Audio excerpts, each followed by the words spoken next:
The current White House resident insisted to his supporters that Americans would be saying Merry Christmas again, despite the fact that nobody ever stopped saying Merry Christmas. Okay, nobody ever stopped saying Merry Christmas. So I wondered what he thinks about his daughter's tweet wishing everyone happy holidays. She's Jewish. No, she's not just Jewish. She's really Jewish. They're Orthodox. No, this girl, I looked it up. I mean, she converted to Judaism. Her new Jewish name is Yael. Oh. Okay, she took what they call a mikvah, which is a ritual bath to cleanse you, and it symbolizes purity. Well, you think her dad would remember that, that she was not going to be saying Merry Christmas. You would think so. Her husband is Jewish. Her children are Jewish. The in-laws, the whole mishpucha is Jewish, okay? She's as Jewish as Benjamin Netanyahu. She's as Jewish as Roy Moore's lawyer. So leave the girl alone. But do you remember how adamant he was? Can you show how adamant he was, please? You're not going to do it? Oh, all right. You go into those big department stores. You go into stores now. You go to these stores. When was the last time you saw Merry Christmas? You don't see Merry Christmas. You know, they have a red wall. A wall that's painted red. Oh, great. Oh, that's wonderful. The word Christmas, you don't see it anymore. We will be saying Merry Christmas again. That I can tell you. We're going to be saying Merry Christmas again, folks. Merry Christmas again. We wish you Merry Christmas again. We wish you Merry Christmas again. And a Happy New Year. Merry Christmas again. We wish you Merry Christmas again. We wish you Merry Christmas again. And a Happy New Year. We wish you Merry Christmas again. And a Happy New Year. Just not to put too strong a point on this issue, new guy. Yeah. Your daughter will say Happy Holidays. Lots of people will say Happy Holidays because not everybody celebrates Christmas. But that doesn't mean we all can't party during the holiday or the Christmas holiday or whatever. Okay? Can I interject though? Yeah. So I'm one of these people that I say Merry Christmas all the time. I don't interject myself into the war on Christmas because I think it's gravely overblown. I've never said Merry Christmas to anyone ever and they've been offended. I don't think that's something that exists. I feel like even if you don't celebrate Christmas, I've never had someone be like, I don't take that holiday tiding. Say Happy Holidays. You know, because you walk up to somebody, you're right, they don't say like offender. I know. Oh my God. I don't understand the war on Christmas thing. There's no war. That's what I mean.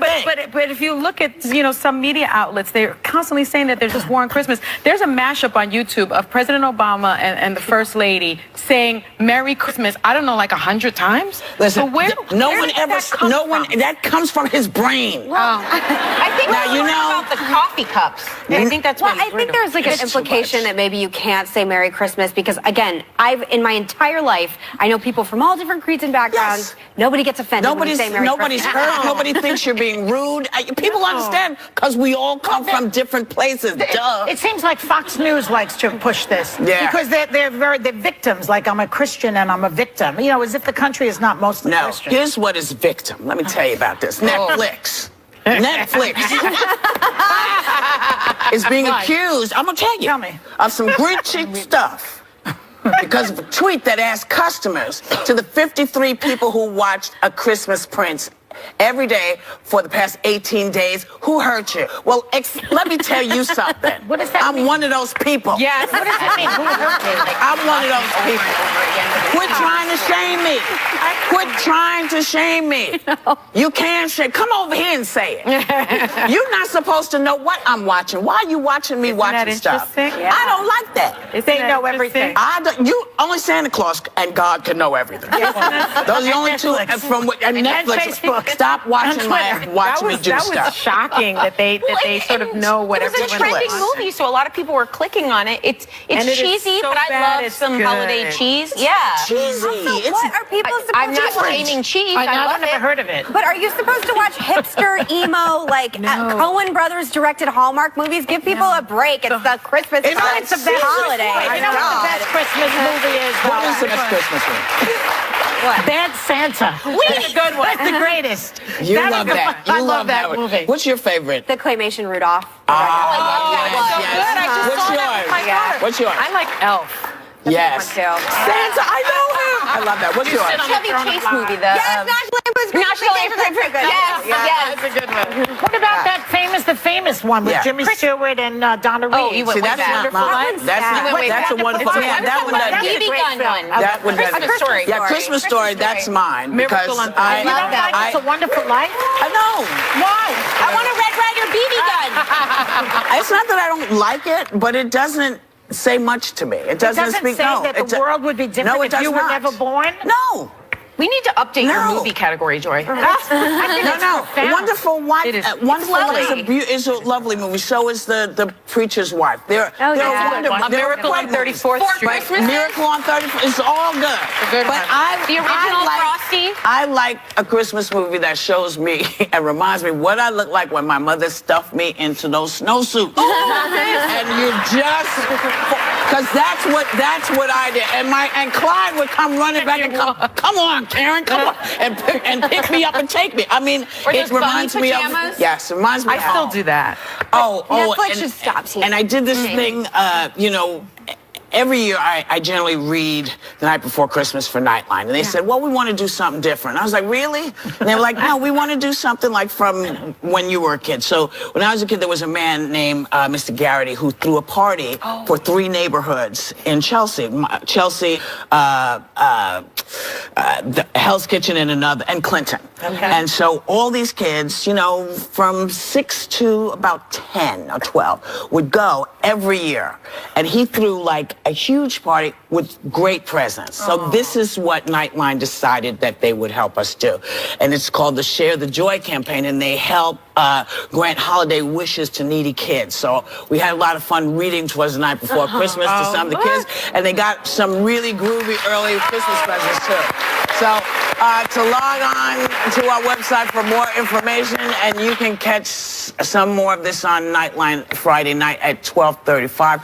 And I will say this, if, Santa's been working really hard, but I noticed because I went over to the post office that there are some letters that might not have gotten there. So anything you can do to help get those letters taken care of, the post office has a lot of them. I'm just saying, I know Santa's there and he knows that we're doing everything we can, but the post office kids write to them, maybe we can help get the letters and stuff to them.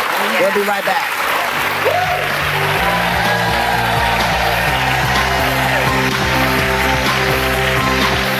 'Twas the time before Christmas, and at the View store, There were mugs and cool clothes. Must have merch. and much more. This promo's so fun. It's festive and rhymey. You want to talk rhymey? What did you buy me? This is it? This is the gift? I love you. Yeah, I see you spared no expense. Take it back. Get in the spirit at the View store online for great holiday gifts and see how good the View looks on you. I just love the holidays. Here's the show. Okay. It's time for All I Want for Christmas is View. We are getting you hot for the holidays with Form, the first of its kind hair care collection that delivers a personal regimen based on your personal style and lifestyle. Today, thanks to Walker & Company, you're getting a Form Beauty gift bag plus a $125 gift card.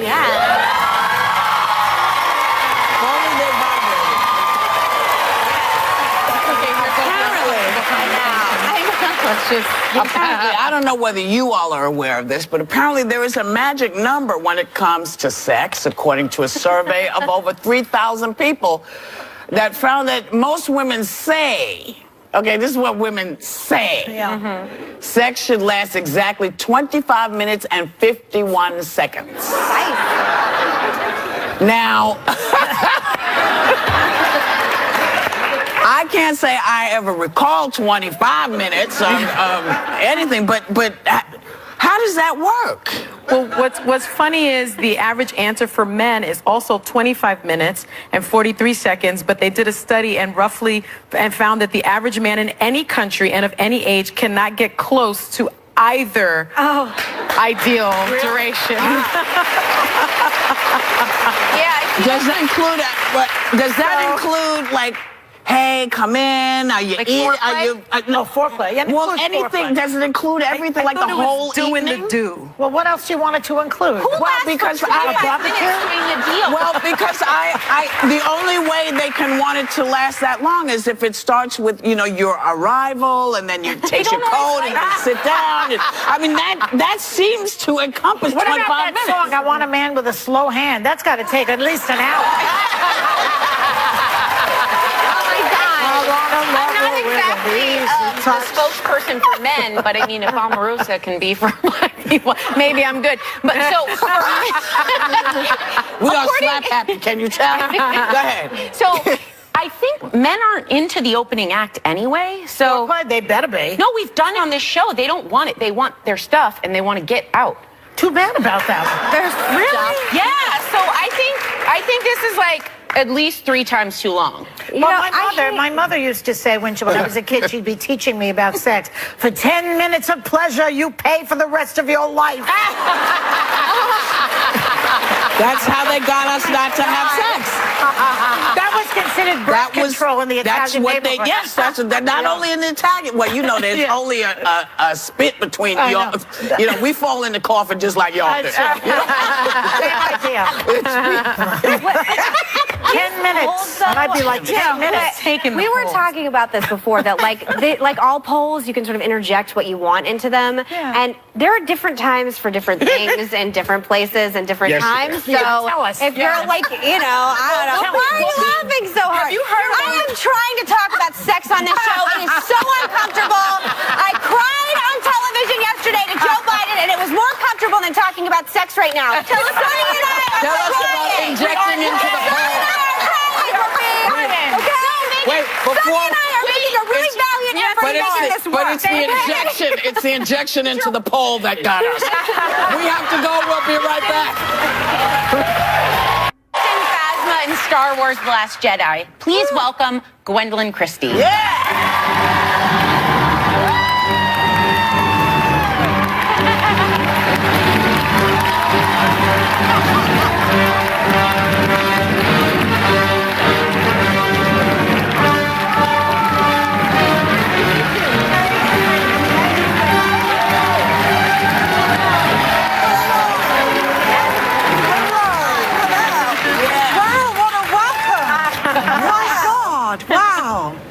As you know, we love strong women around here.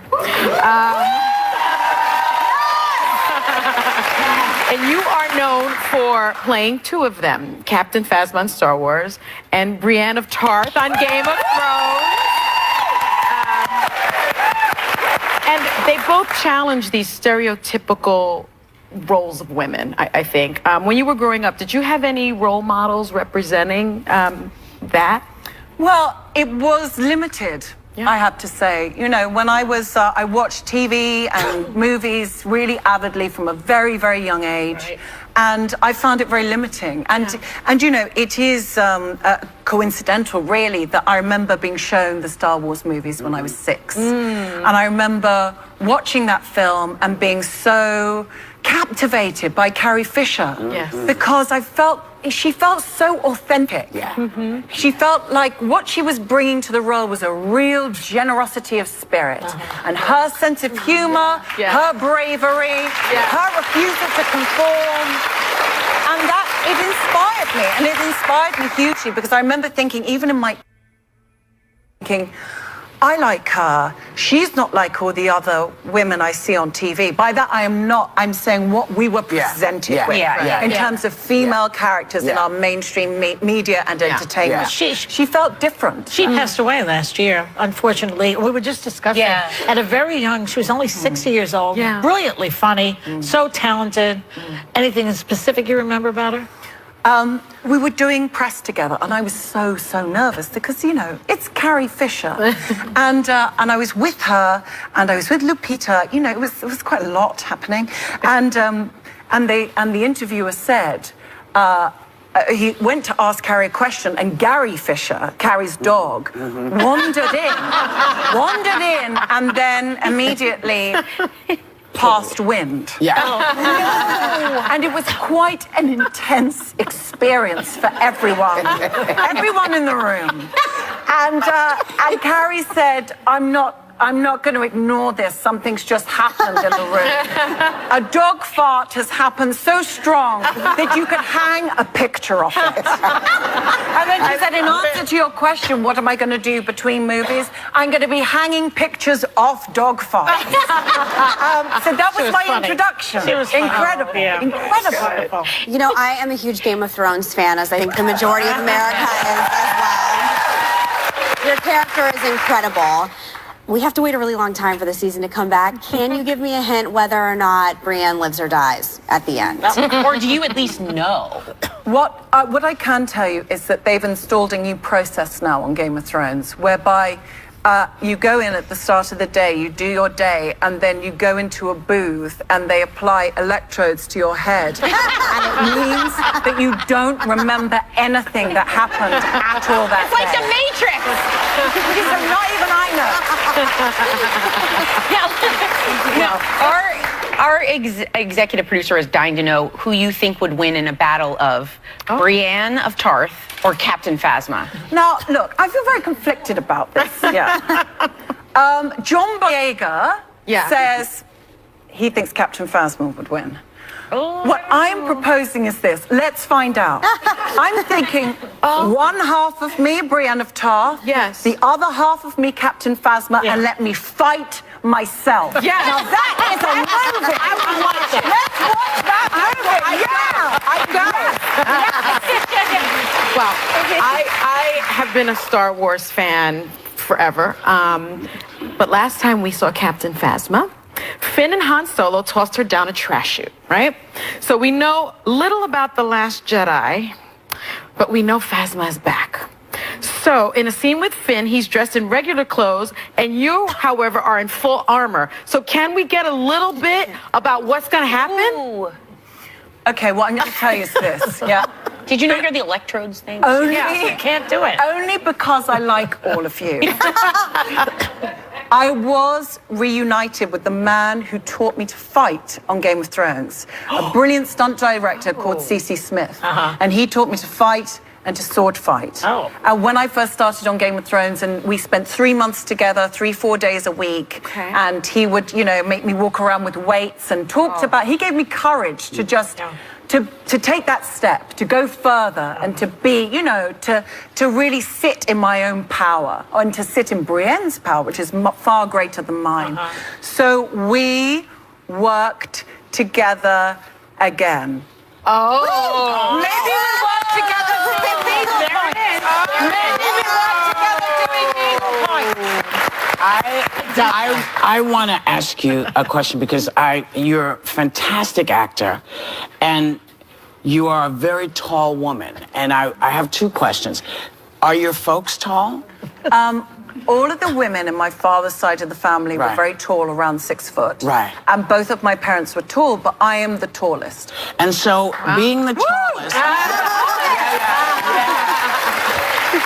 So, did you have issues with kids in school? You know what? It wasn't easy, but no difference is. Right. And I think that's what should unite us as humans, is that we are all incredibly unique. We all have that difference. But to focus on what unites us as humans is what I think will cause us to evolve further. And I was hugely lucky. I had parents that was no issue to them. It was about how well are you doing at school? How happy are you? What are you interested in? What are you passionate about? Absolutely. How free do you feel? Yeah. And so I was very lucky. Not all children have that. No, but they have you. Well, you know, Which is great.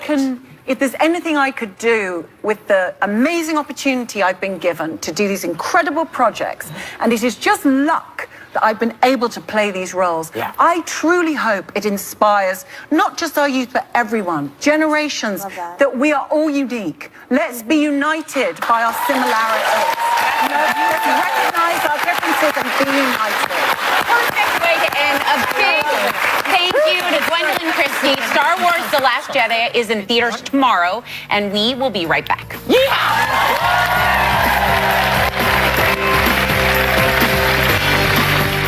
Hey, everybody. If you're a fabulous fan of The View, get this. It's that time of year again, and I got you the perfect stocking stuffer. Ooh, and you're gonna need one giant stocking, cuz we're giving away awesome gifts and epic trips. Stuff so good, it'll leave you singing, "All I want for Christmas is you."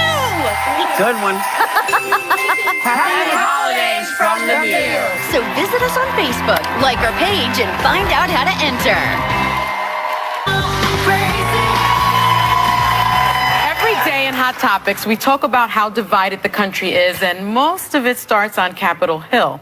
So I went to D.C. to see how Teleflora is bringing people together for the holidays with the ultimate declaration of love and encouraging all of us to love out loud. They created a 50-foot wide, 8-foot high floral wall in the nation's capital filled with 1,000 handmade floral bouquets. For 24 hours, passersby were given a bouquet to share with anyone they wanted, and I saw a lot of love stories. Take a look.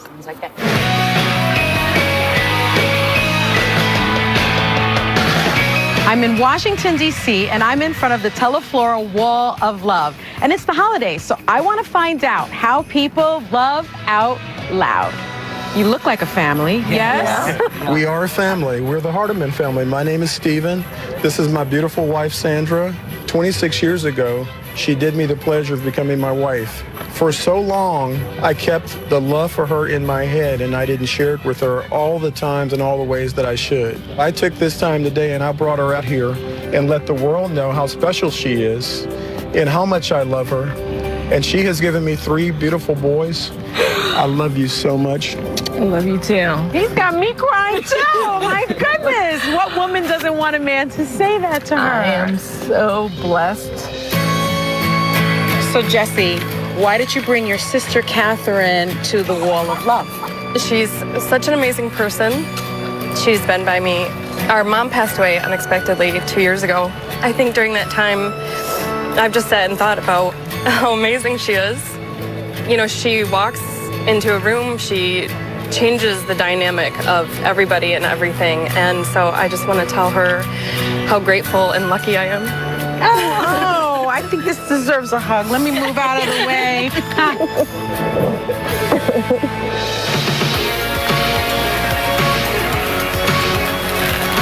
I'm so grateful and happy because I woke up next to you and you're my best friend, and I want to spend the rest of my life with you. For that, I want to propose to you. I say, will you marry me? Yes? Yes, yes.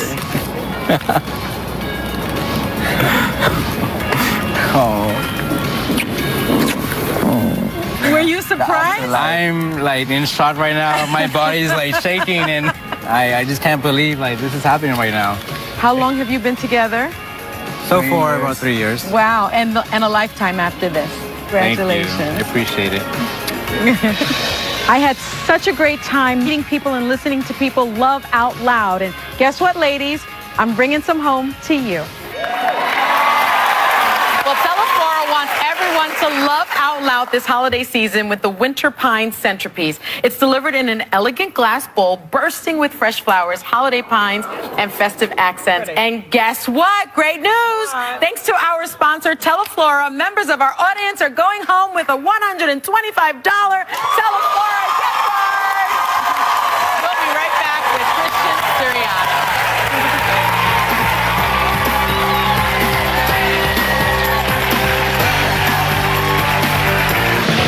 Tomorrow, celebrate the holidays on A Very Merry View with Golden Globe nominee Nick Jonas. The co-host Holiday Faves for under $50. Darlene Love performs her holiday classic with a surprise guest.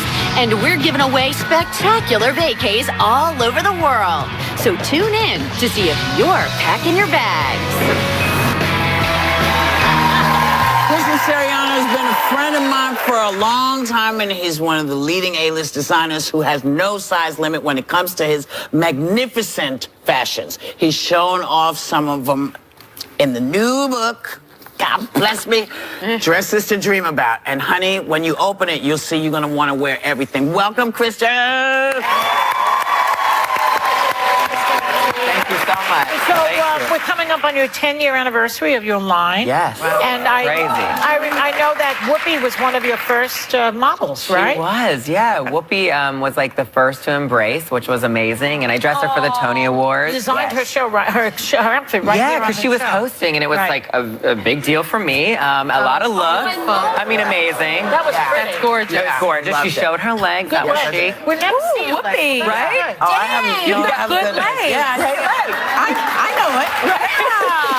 Yeah, it was great.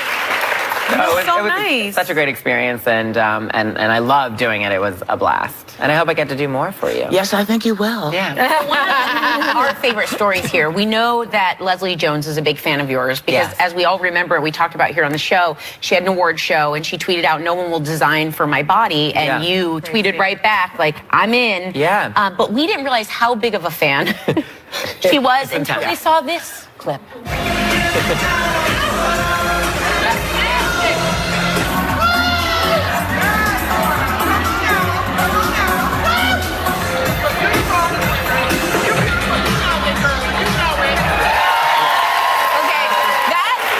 Makes me straight up happy because she was like a play-by-play. What were you thinking when you... It was amazing. While I was backstage, so first I thought somebody fell down and got hurt because she's screaming.